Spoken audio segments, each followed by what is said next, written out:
Em nome do Pai, do Filho e do Espírito Santo. Amém. Amado irmão, amada irmã, é com muita alegria que nós estamos aqui para juntos estudar e meditar o Evangelho proposto pela nossa igreja para o quinto domingo da Quaresma. Esse Evangelho tem um gosto extremamente especial, uma vez que ele apareceu na campanha da Fraternidade nesse ano. Inclusive tem um vídeo aqui no canal onde eu explico ele em detalhes. O link vai estar aqui na descrição do vídeo, você não pode perder este vídeo, porque eu vou trazer detalhes que neste vídeo de hoje eu não vou trazer, tá certo? Mas vamos lá juntos ver o que vai nos dizer o texto. Naquele tempo, Jesus foi para o Monte das Oliveiras. De madrugada, voltou de novo ao templo. Todo o povo se reuniu em volta dele. Sentando-se, começou a ensiná-los. Entretanto, os mestres da lei e os fariseus trouxeram a mulher surpreendida em adultério. Colocando-a no meio deles, disseram a Jesus: Mestre, esta mulher foi surpreendida em flagrante adultério. Moisés, na lei, mandou apedrejar tais mulheres. Que dizes tu? Perguntavam isso para experimentar Jesus e para terem motivo de o acusar. Mas Jesus, inclinando-se, começou a escrever com um dedo no chão. Como persistissem em interrogá-lo, Jesus ergueu-se e disse: Quem dentre vós não tiver pecado, seja o primeiro a tirar a pedra. E tornando a inclinar-se, continuou a escrever no chão. E eles, ouvindo o que Jesus falou, foram saindo um, a começar pelos mais velhos. E Jesus ficou sozinho, com a mulher que estava lá no meio do povo. Então Jesus se levantou e disse: Mulher, onde estão eles? Ninguém te condenou? Ela respondeu: Ninguém, Senhor. Então Jesus lhe disse: Eu também não te condeno. Podes ir, e de agora em diante não peques mais. Esse texto, conhecido como o Evangelho da Mulher Adúltera, como alguns costumam falar, tem muita riqueza para a gente. Então vamos lá. Primeira coisa, e isso está no vídeo da descrição, por isso que você não pode deixar de assistir. Lá eu apresento uma discussão de que esse texto talvez não é original do texto de João. Muitos vão apontar que talvez quem escreveu esse texto foi Lucas, tá bom? Mas o motivo eu não vou deixar expresso aqui nesse vídeo para que você possa ficar curioso ou curiosa, tá certo? Mas vamos lá. Vai dizer que Jesus foi para o Monte das Oliveiras. Interessante que o Monte das Oliveiras já aponta para a sua paixão e ressurreição. Então nós estamos de fato caminhando nessa reta final do período quaresmal. De madrugada ele volta de novo para o templo, como diz aqui, e ele senta-se para ensinar o povo. Eis que vem mestres da lei e fariseus. Fariseus eram uma seita daquele tempo. Os mestres da lei eram pessoas que se diziam que conheciam muito a lei e trazem uma mulher que foi surpreendida em adultério. É interessante que eles não dizem o nome dela. Sei que muita gente quer dizer que é Maria Madalena, mas não tem fundamentação alguma, tá bom? Pegaram ela em adultério e trouxeram. Só que é interessante que lá em Levítico 20, 10 e Deuteronômio capítulo 22, versículo 22, diz que tanto a mulher como o homem precisavam ser apedrejados. Em suma, eles estavam pegando a Bíblia, ou melhor, a lei, né, e usando ela ao seu bel prazer. Esse é o grande problema.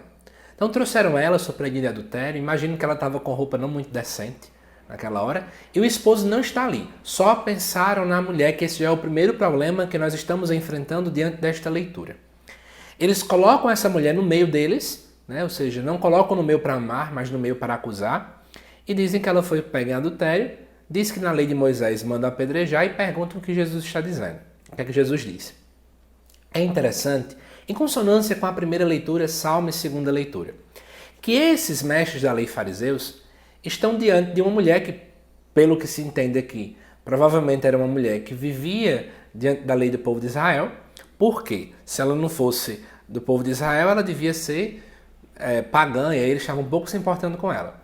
Mas aqui nesse caso parece que era alguém que tinha essa caminhada, que tinha essa fé, e eles esquecem do que é que ela era. É interessante, na primeira leitura, Salmo e segunda leitura nos remete a isso. Esqueça o passado, não viva somente preso ao passado, para que você possa compreender que Deus tem novas coisas a fazer. Aqui eles se desapegam do passado dela, mas no sentido negativo. Esquecem que antes do pecado daquela mulher ela é alguém, ela é uma pessoa.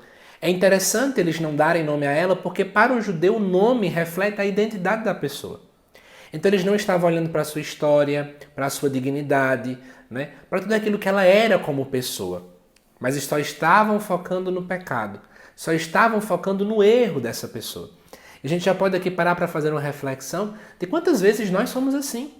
Nós só focamos no erro da pessoa, nos seus defeitos. A pessoa acerta 99 vezes, mas quando ela erra uma, a gente vira o rosto. A gente não quer olhar para aquela pessoa, não quer amar, não quer acolher, não quer agir com misericórdia.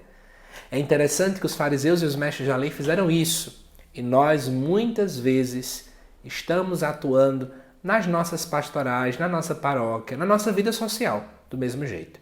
Mas vamos continuar. No versículo 6 diz que eles perguntam Jesus para experimentá-lo e para terem um motivo de o acusar. Por quê? Pensa comigo. Jesus era judeu, então ele tinha que seguir sim a lei de Moisés.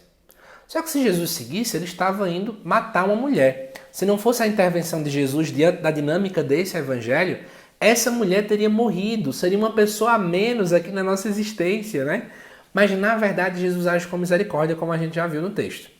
Mas se Jesus age com misericórdia contra a lei, se ele é a favor da lei, ele está indo contra a misericórdia que ele tanto pregou. Jesus estava quase que no beco sem saída. Mas é interessante que Jesus fica inclinando-se no chão e escreve, né, no chão com o dedo. Nesse vídeo também, que está aí na descrição, eu falo um pouco sobre o que será que Jesus escrevia, tá bom? Vale a pena você conferir. Mas aí, é interessante que Jesus não responde. É meio que assim. Jesus percebe que não vale a pena dar ouvidos a pessoas que não procuram a verdade, mas que na verdade desejam tentar a verdade. Jesus entende isso. E aí é interessante que, como se persistisse em interrogá-lo, Jesus se ergue e vai dizer: quem dentre vós não tiver pecado, seja o primeiro a atirar-lhe uma pedra. Por quê? Diante da lei, se dizia que aquele que pega adultério deveria atirar a pedra. Só que Jesus está querendo dizer em outras palavras o seguinte: vocês estão certos em pegar a lei para poder analisar a vida do povo. Tudo bem, não tem problema. Mas antes de olhar para o outro, olhe para você. Será que você tem, de fato, aplicado a lei em você? Ou você só utiliza ela para poder atiçar, acabar com a vida do outro? Esse é um grande problema que nós precisamos refletir. Você me entende? Então, Jesus então torna-se a reclinar, né? E aí, ouvindo o que Jesus fala, sai um por um, a começar pelos mais velhos. Isso porque geralmente os mais velhos eram representantes de líderes de comunidade. Geralmente era assim que acontecia. Depois Jesus fica sozinho e a mulher fica lá. Eu queria trabalhar um ponto aqui com vocês. Quando a gente olha para essa dinâmica de todo esse contexto que acontece antes de chegarmos até o restante do texto, né, que fala dessa mulher adúltera. Amado irmão, amada irmã, quando nós olhamos para esse texto, falta um detalhe que muita gente não sabe. O povo, Jesus estava em Jerusalém por causa de uma festa que começa lá no capítulo 7 do Evangelho de João. Essa festa é a festa das tendas, que alguns vão chamar da festa das luzes, né? O povo judeu tinha que se purificar, tinha um ritual de purificação externo em que eles precisavam fazer por ocasião da festa. Só que eles não passam por esse ritual. Melhor, eles passam, mas é interessante que Jesus, ao perguntar quem é que não tem pecado, que atira a primeira pedra, nenhum deles vai lá e pega a pedra. Sabe por quê? Porque a consciência acusou eles, né? Ou seja, não adianta somente ritos externos. Não adianta só andar com camisa religiosa, ouvir sua música religiosa, isso é muito bom. Mas se isso não entrar no meu coração, eu vou ser como esses escribas, eu vou ser como esses fariseus, eu vou ser como os doutores da lei. Você está entendendo? E nós precisamos entender que a primeira transformação e a principal transformação começa de dentro. E é interessante que essa festa é a festa das luzes também. E lá, depois desse evangelho, Jesus vai dizer que ele é, no versículo 12 em diante, que ele é a luz. Pensando um pouco, essa mulher não estava diante da luz. Ela estava diante de pessoas que, ao invés de levá-la para a luz, levavam ela para as trevas. Isso é muito importante de trabalhar. Mas agora vamos olhar para essa mulher. Versículo 10. Então Jesus se levantou e disse: mulher, onde estão eles? Ninguém te condenou? Ou seja, ninguém apedrejou a pedra em você? Ela vai dizer: não, Senhor, ninguém. Então Jesus diz: eu também não vou te condenar. Podes ir. E de agora em diante, não peques mais. É interessante que Jesus sabia de todo o passado. Jesus é Deus. Ele sabe do passado, ele sabia o que aquela mulher tinha feito, realmente ela estava errada, que em nenhum momento ela aqui tenta dizer: não, Senhor, eu não estava errada, ela não se justifica. Mas é interessante que Jesus vem mostrar a verdadeira justiça. Ela brota da misericórdia. Jesus não passa a mão na cabeça dessa mulher porque ele vai dizer: de agora em diante não peques mais. Mas Jesus olha além. Antes de olhar uma mulher adúltera, ele olha para uma mulher que cometeu adultério. Olha a diferença. Mais do que olhar para uma mulher adúltera, ele olha para uma mulher que cometeu adultério. Ou seja, antes dela ser alguém que cometeu adultério, ela é uma mulher. Ela é uma filha de Deus. Ela merece de cuidados, ela merece misericórdia. E por que também não dizer a segunda chance? E aí é interessante, agora fazendo essa ligação com os demais textos dessa liturgia, como já vimos aqui no canal, primeira leitura, salmo e segunda leitura, tocam nessa vertente de não apenas se apegar ao passado, mas entender que Deus vai fazer algo novo. Usando-se isso nesse texto, a gente percebe algo muito interessante, né? Jesus não se apega ao passado dessa mulher, mas ele entende o que pode acontecer do aqui para frente. E aí você agora deve estar se perguntando, o que é que tem a ver com a misericórdia tudo isso? Eu vou te ajudar, tá bom? Lá no profeta Oséias, se costumava dizer que o povo de Israel era similar a uma mulher adúltera que tinha traído seu senhor. Então, a gente pode trazer para cá também, e essa é uma linhagem de interpretação de muitos estudiosos, que essa mulher também representa nós enquanto igreja. Nós somos pecadores, nós traímos Deus quando a gente não ama o irmão, quando a gente julga o irmão, quando a gente sente inveja, quando caímos no pecado.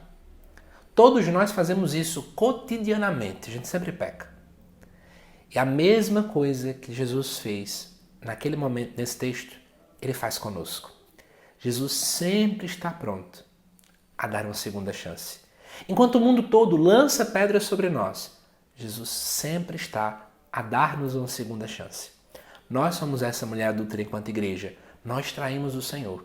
Mas assim como ele também disse para ela, pode ir, ou seja, você está livre. Você agora voltou a ver a luz.